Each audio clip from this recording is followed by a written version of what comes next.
Hey there, and welcome. Today, we're jumping right into the fascinating world of health educator Barbara O'Neill. We're going to unpack her view on hormonal balance, which she sees not as some kind of problem to be solved, but as this beautiful, intricate performance. So let's get ready to explore what she famously calls the hormonal dance. So, let me ask you something. Do any of these sound a little too familiar? According to Barbara O'Neill, a lot of the things we've just learned to put up with, brutal PMS, agonizing periods, or just feeling drained all the time, aren't just a normal part of life. She says they're actually signals. They're your body's way of telling you that its incredibly delicate hormonal system might be a little out of sync. And it is so important to get this. This is not just a female issue. O'Neill points out a whole spectrum of symptoms that can affect everyone. For women, sure, it might show up as things we often hear about, like heavy periods, fibroids, or even depression. But for men, she connects the dots to things like low sperm count and prostate problems, suggesting their hormonal system might be out of whack too.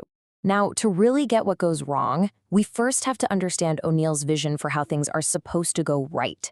And she uses this absolutely brilliant metaphor, picturing the monthly cycle as a perfectly choreographed dance.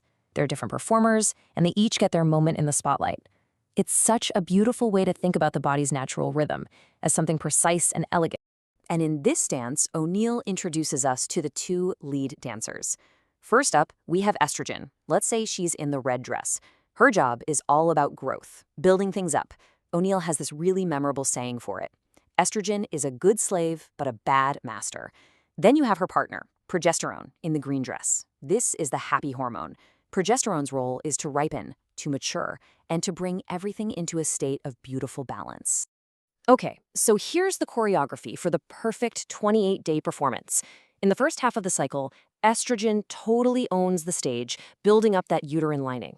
Then, we hit the big moment, day 14, ovulation. Now, the tiny blister left behind from the egg is called the corpus luteum, and this is so key. It's the body's main progesterone factory. This is where progesterone steps into the spotlight, ripening that lining and balancing out everything estrogen just did. If there's no pregnancy, the hormone levels drop, the curtain falls, and a brand new dance is ready to begin. So here is the absolute crux of the issue. What happens when that dance gets interrupted? O'Neill calls the problem estrogen dominance. Now, this doesn't always mean you have way too much estrogen. More often, it means you have too little progesterone to keep it in check. And in her model, the number one reason for this is suppressed ovulation.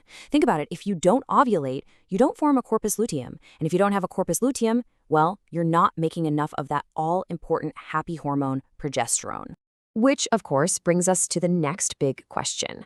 If a healthy cycle is this perfect dance, then what's tripping up the dancers? What are these outside forces that can stop ovulation in its tracks and throw the whole beautiful system completely out of balance? Well, O'Neill points to a few specific things she likes to call the unwanted guests at the dance.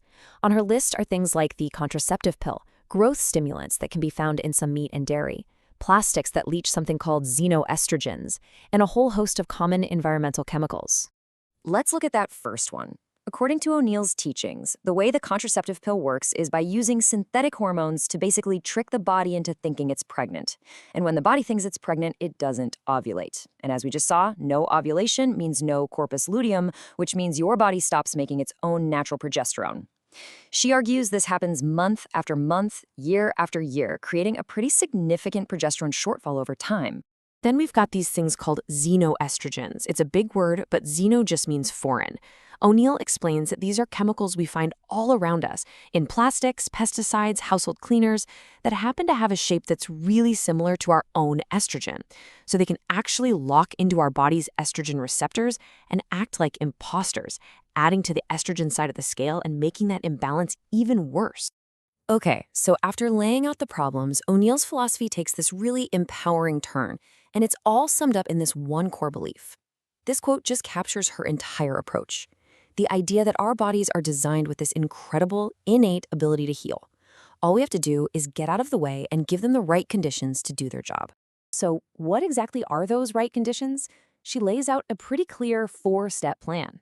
Step 1, get rid of the disruptors we just talked about. Step 2, support your liver, because it's the body's master detoxifier, responsible for clearing out those excess hormones.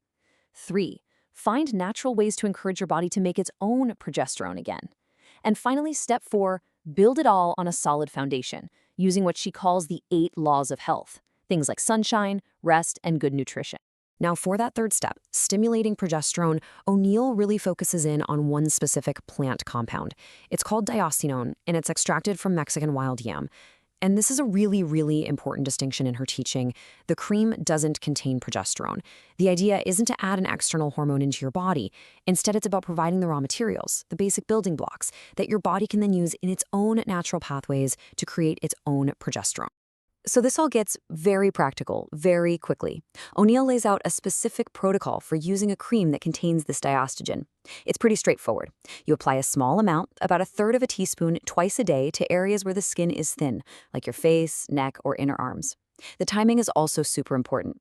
For women who are still menstruating, you only use it for the 3 weeks of your cycle after your period, which is when progesterone is supposed to be the star of the show. You're basically helping that part of the dance along. So let's just end with this thought. When you start to see your cycle not as a monthly inconvenience, but as this hormonal dance, this incredibly precise and elegant performance, it can really shift your perspective, can't it? It suggests that all those symptoms aren't just random things to be annoyed by, but they're actually messages, signals that the dance has been disrupted. So the question is, could looking at your body's signals through this lens actually change the way you listen and the way you respond to them? Thank you so much for joining me.